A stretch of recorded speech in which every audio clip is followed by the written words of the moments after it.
Developing news now at 4, an arrest in connection to the most destructive fire in Los Angeles history.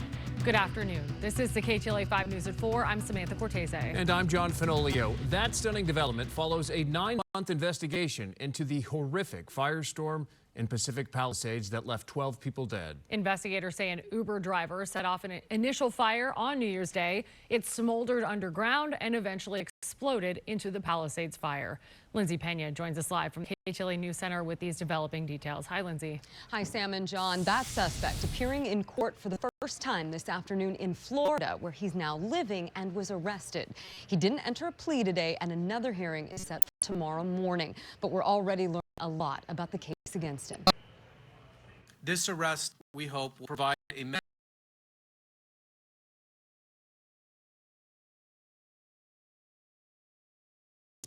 in custody.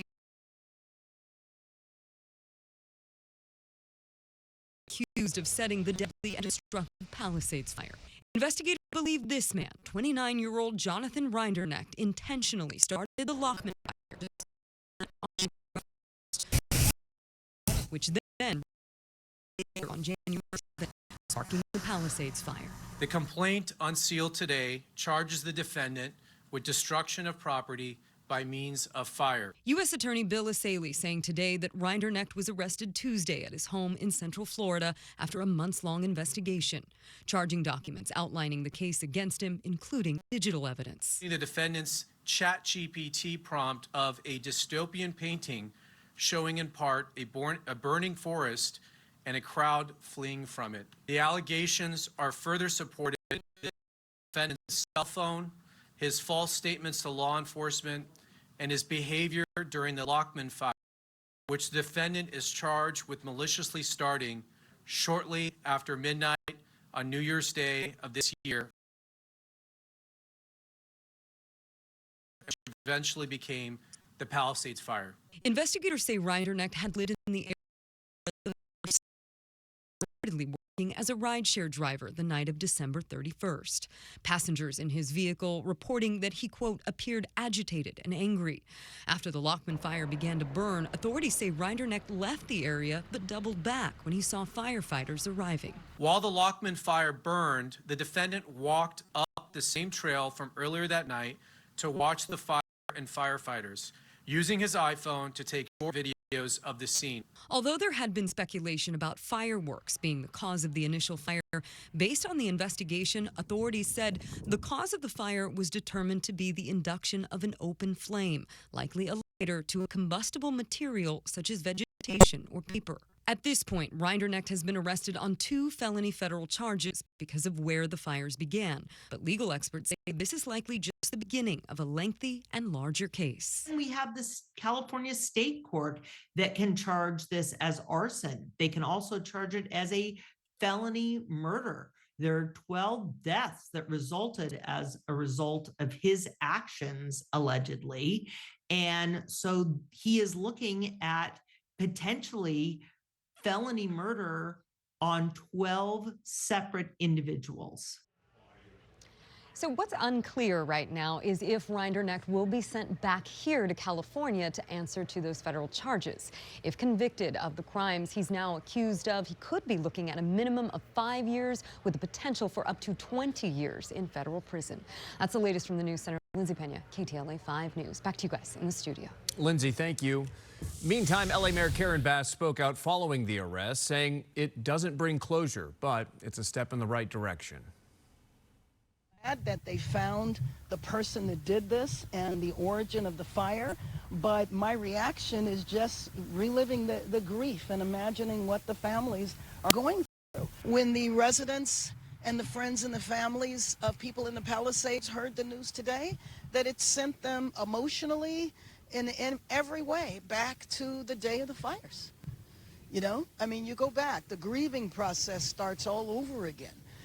And I think it's just a really sad day. And you know, again, my thoughts are with those families, and I think that it is so important that we stay focused on that because it's the time to stand together and not the time to be divided. The mayor says the city will release a much-anticipated after-action report reviewing the city's response to the Palisades fire. The report has been completed, but it remains sealed pending the conclusion of the federal investigation. Stay with KTLA 5 for continuing coverage of the Palisades fire arrest. Elena Abovian will have reaction from residents in the Palisades coming up in the next half hour. A Valley community is safe following a bomb scare in Tarzana earlier today. Busy Reseda Boulevard in Tarzana was shut down shortly after 10 this morning. Items that looked like explosives were discovered in a vacant lot just north of Ventura Boulevard. The LAPD bomb squad took x-rays, then samples of the material. No explosives were found and no evidence of a crime. 4 contractors are suing Chevron for serious injuries suffered in last week's refinery fire in El Segundo. The attorneys for one of the workers says he started struggling to breathe after the explosion. Chevron officials have not said what caused the blast, but did say one of the units, which converts oil into higher value chemicals, is still closed. The government shutdown is now in its second week, and there is no sign it will end anytime soon. For the 6th time, Republicans and Democrats voted against competing funding bills to reopen the government today. Both sides continue to blame each other. Most Democrats say they won't vote for the Republican bill without an extension of Affordable Care Act subsidies that expire at the end of the year. They also want a reversal to cuts to Medicaid. Republicans call those demands a non-starter. Democrats are not in this position for any reason other than to stop the dramatic increase in health care premiums. You can't take the federal government hostage and expect to have a reasonable conversation. In the meantime, essential federal workers like air traffic controllers are working without pay, although we have seen some call out sick. In a memo this week, the Trump White House said furloughed workers are not entitled to back pay, though some leaders in both parties say that's not going to happen. Right back here, yes, just 1 hour away, and our boys in blue are looking to wrap up the series right here at home. One more win would punch the Dodgers ticket to the National League Championship Series. KTLA's Jillian Smuckler is live near Dodger Stadium with more on this game. Hi, Jillian. Hi, Sam. Yes, if you've been to Dodger Stadium or you watched a game this season, you probably know who I'm talking about, Bella Blue. She's really become a legend this season. Take a look at these videos if you need a little refresher.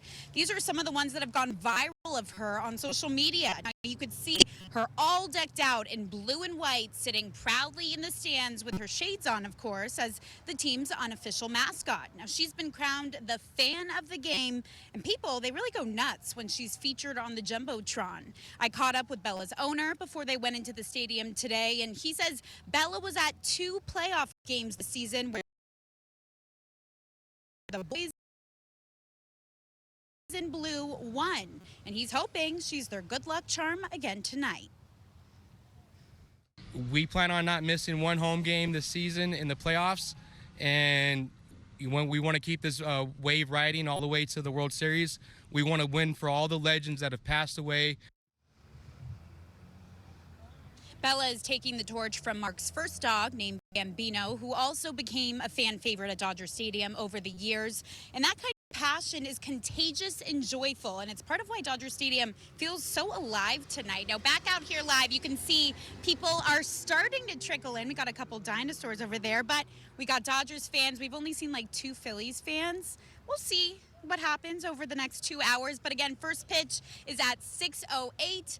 It's exciting. We know Bella Blue, she is in the stands right now, so we're hoping for a win, a full sweep. We'll send it back to you.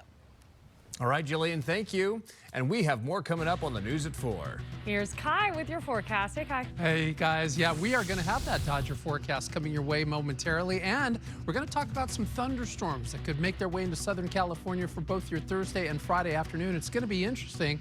That way, that's coming up your way shortly.